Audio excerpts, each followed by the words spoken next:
So pleased to welcome Hillary Rodham Clinton to the program. She is and will always remain the first woman in U.S. history to become the presidential nominee of a major political party.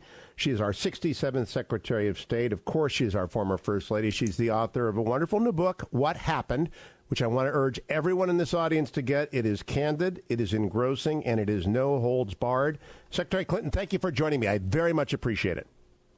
Oh, I'm happy to talk with you, Hugh. Thanks for having me on. I want to start with a compliment on the book because it is so candid. And I regret, though, that your staff was very protective during the campaign. If you'd sat down with me, we would have talked about, the nuclear triad and the Columbia-class submarines. And we also have talked about Burma and the Rohingya and all sorts of things. But they kept you away from, the thoughtful people on the right. And they are legion. They sealed you off from it. And moreover, you write in What Happened that you tend to treat journalists with caution. I often feel they focus too much on the wrongdoing. But, Madam Secretary, when the first New York Times story came out about the server by Michael Schmidt and Matt Apuzzo, your team, according to Eric Wemple of the Washington Post, came to beatdowns with clubs. They really just shattered those guys' reputation, forced them backwards, and unapologetically so. Did they protect you too much, and did they hit back too hard at legitimate critics and questions? Well, let me answer that this way, Hugh. I think, as I say about the book, I did think that I had to be careful in public, and probably I did have my guard up too much. Those days are over. I am trying to be as candid and open as I can be because I think there's a lot at stake. And if my voice can help us get our country back on track where we begin to have, reason-based discussions about our differences again and try to chart a path forward that actually makes sense and can be supported by facts, I want to be part of that debate. So I will take responsibility because clearly it is challenging when the press, and not just the press on the right, but the press in general, decide that, my emails are the most important story of the campaign. And that clearly was just pounded day after day after day.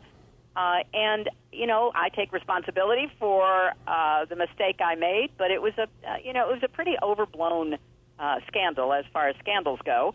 And then when there is a deliberate effort to misinterpret facts, like the whole Uranium One charge, that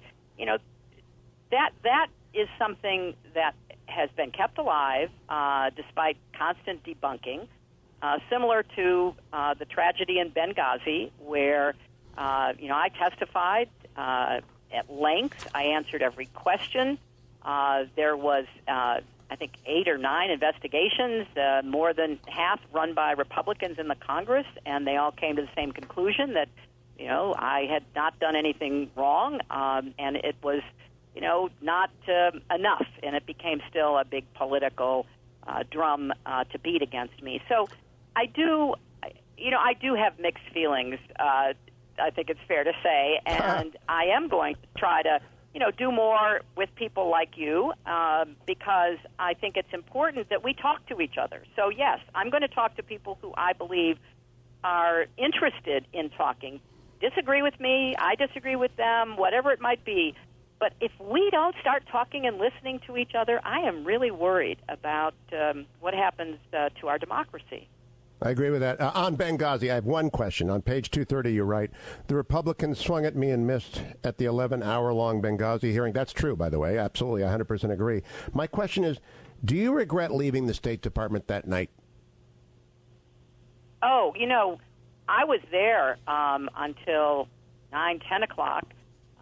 We had done a number of what are called civets, satellite conferences. I had talked on the phone. I had talked over satellite with our team in Libya. I had talked with members of our government, defense and intel and others, obviously the White House.